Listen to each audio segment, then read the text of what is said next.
Hello, how are you? Myself Arshia Tahir and I am from Pakistan, and in this video I will be giving you a demo session on A-level Sociology. The course code for A-level Sociology is 9699. So let's begin. First of all, I'm going to give you a brief introduction about myself. I have done my O and A levels from reputed schools of Karachi, and then I did my graduation in Bachelor's of Business Administration from University of Karachi in 2017, and my majors were marketing. Then I did my post-graduation which is Master of Business Administration from Iqra University in 2020, and at that time my majors were HR. So after I completed my education, I started teaching because I think that teaching is my passion, and I love to teach and learn while I'm teaching. So it's been approximately 5 years I have been teaching online. Secondly, I am currently waiting for a very extensive Pearson Professional Development course of International GCSE Maths A and A-Levels Business Edexcel that will be held in the coming few weeks of September. So inshallah, after that I will be a certified Pearson teacher. Now moving on towards my teaching methodology, like how do I actually teach my students. Now the next question arises, how do I conduct assignments and assessments of my students? How do I assess them? So I have a structured homework system in which I assign structured homework regularly after each topic to reinforce learning and ensure consistent practice. So if you are having ample of time until your exams, so you are supposed to do the homework that I'm going to provide you after each and every topic that we have done. And in case if it's a crash course, then obviously you will be doing the homework. It's not that you will be not doing it, but we will be doing the past paper practice after we are done with a certain topic, because during crash course we have a very limited time. So you will be continuously given the questions to do at home, and for the extensive practice we will be doing the questions from the past papers after we are done with our topics or the course. Now, timely assessments. I conduct quizzes, class tests, and mock exams to monitor student preparation and exams readiness.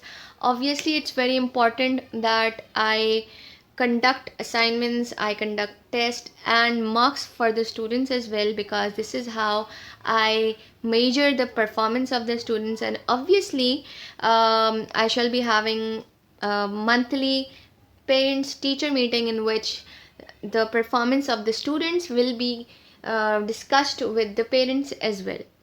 Progress tracking. I maintain student program records and provide detailed feedback to help them improve gradually. So in case if you are struggling in this subject, so you will be provided with continuous guidance, and again you can contact me 24/7. Now I believe that while I'm teaching, I should possess something unique while teaching, and my lessons should have some unique characteristics, and I should provide extensive attention to each and every student. So let's discuss what is my teaching approach. I begin with topic introduction, break down complex concepts into simple explanations, and use examples from daily life. So if we see, especially sociology, so the things that we are going to study in sociology, at some point they become very complicated. So what do I do is, and not only for sociology, for other subjects that I teach, it's that I start off with my lecture of the particular topic, and whatever complex definitions or whatever complex concepts comes, I make it easier for my students to understand, because I believe that once the concepts of the students are clear, only then they will be able to solve the questions of past papers.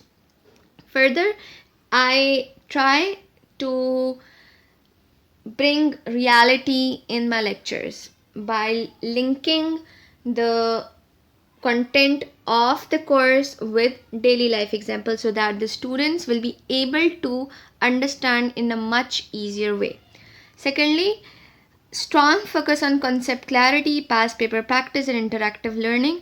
Obviously, I try that my lessons are interactive so that I ensure a two-way communication between myself and the students.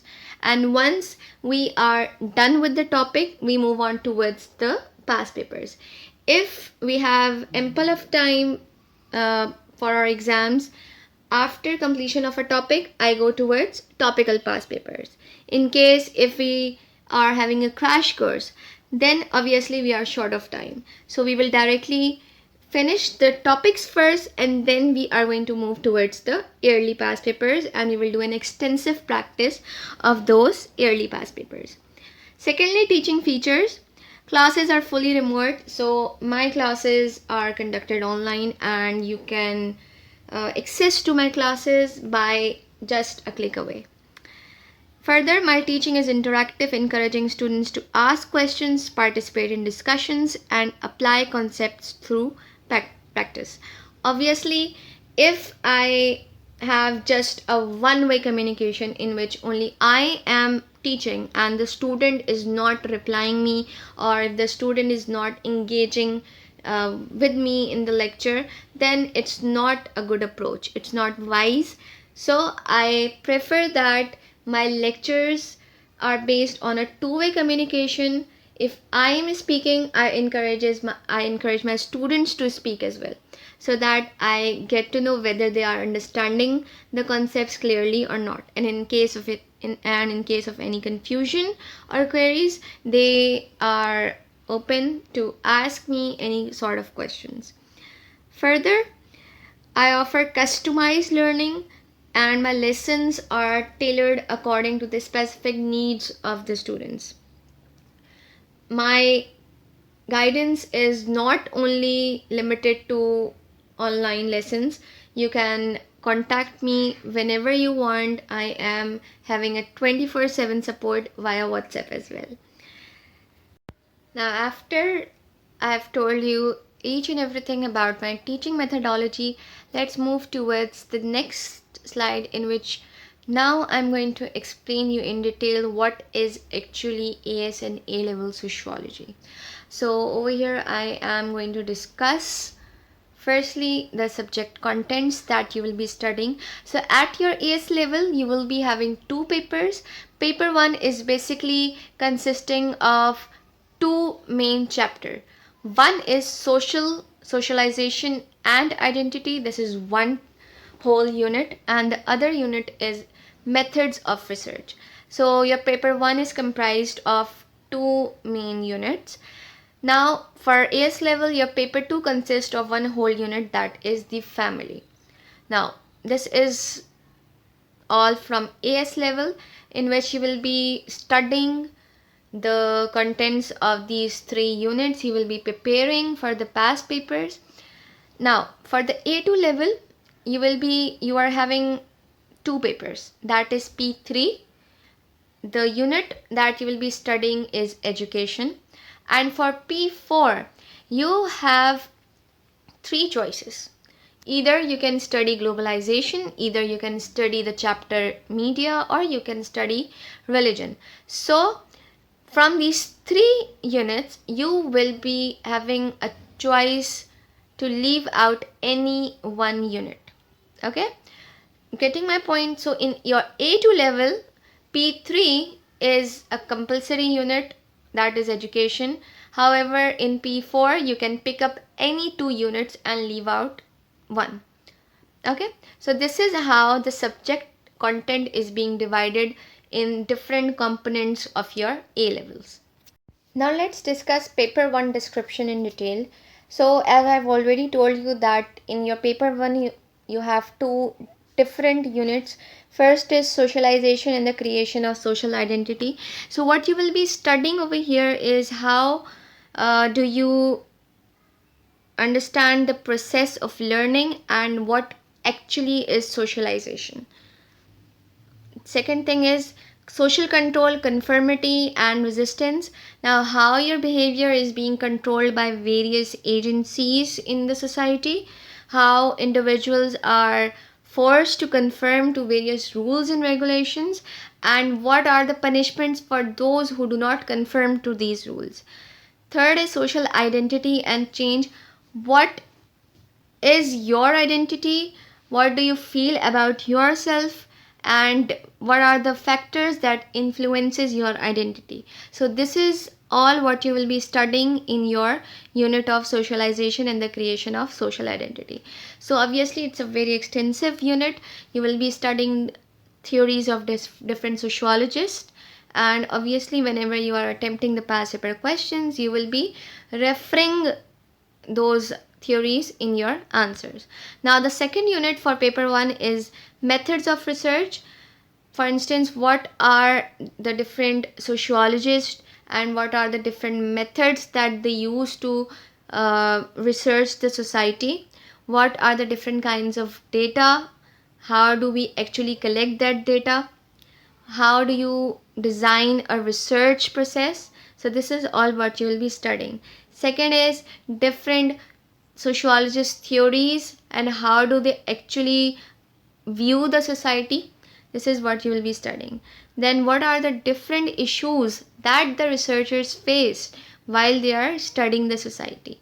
So again, methods of research is one of the most important unit, and it is a very technical unit, and if you understand this unit, so obviously it will be a piece of cake for you.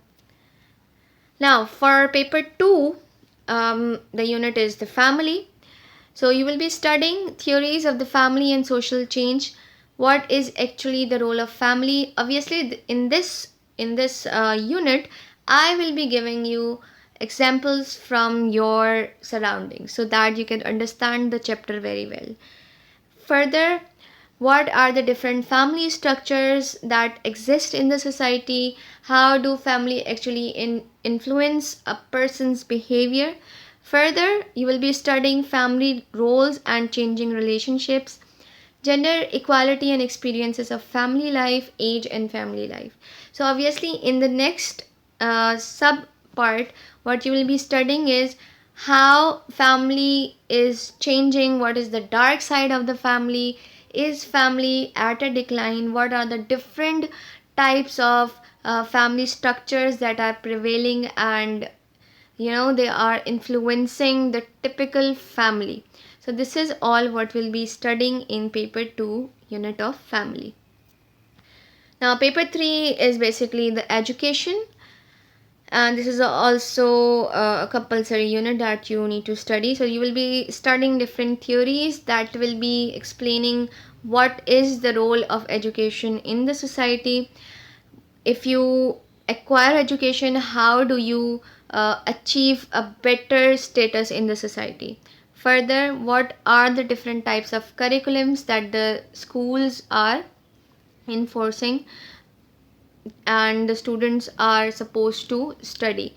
So further, what we'll be studying is how does inequality exist in the education system?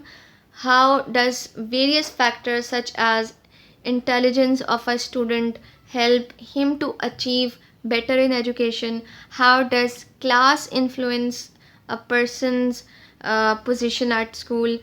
How does gender inequality prevails in the schooling system? Further, what different biases a person can face on the basis of their ethnicity or race. So this is also a very interesting unit that you will be studying. Now for paper 4, as I've told you earlier that you have 3 units and you will be picking up any 2 of them. So if you go for globalization, so globalization means you're studying the whole world. So what will you be actually studying? How does globalization and your identity interlinks together? How does power and politics influences globalization? Further, what are the different theories of poverty and inequalities that are prevailing in the whole world? Further, why is migration a main factor nowadays? This is what you will be studying. And whether crime exists globally or not. So, this is what you will be studying in globalization if you pick this unit. Now, the second unit is media. How does traditional media and the new media influences a person's behavior? What are the different theories of sociologists on the influences of media on individuals? So what is actually the new media and how is it influencing and controlling the behavior of different people of different age group? Further, how does this media, what is media? Media is your newspapers, the media is your social media is what you are seeing in television. Okay, so how these different sources of media are actually influencing your class, gender, age groups, and your racism as well. Further, does media actually controls your behavior, or it's just a myth? This is also what you will be studying. And the last one is basically the religion. So what is actually religion, and how does it controls your behavior? How does it regulates your behavior? What are the different religions that prevail, and how do they actually benefit in changing the society or making it more systematic? Further, what is secularization, and what are the different feminist theories, and what are the different gender theories that are linked with religion? So this is what you will be studying. Further, one more thing that you will be studying is how does religion and the new sociologist approach actually influence an individual. So this is all of the units of P4, and you will be choosing any two of them. So for the time being, this is all. Now let's see the next thing, which is how I will be teaching you. So let's figure out the topic socialization. So you can recall that socialization is basically your paper 1. Okay, now if I won't go in depth, I will just give you a brief introduction of what are the different terms, and let's see. So what is actually socialization? Socialization is basically the process of learning. How do you actually learn? And socialization is basically what you learned till your death.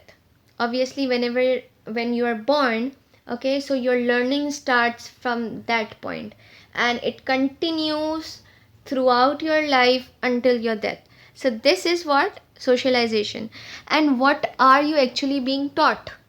You are taught what is your religion, you are taught the norms and values of the society, you are taught the acceptable behaviors that you need to have whenever you are living in any society.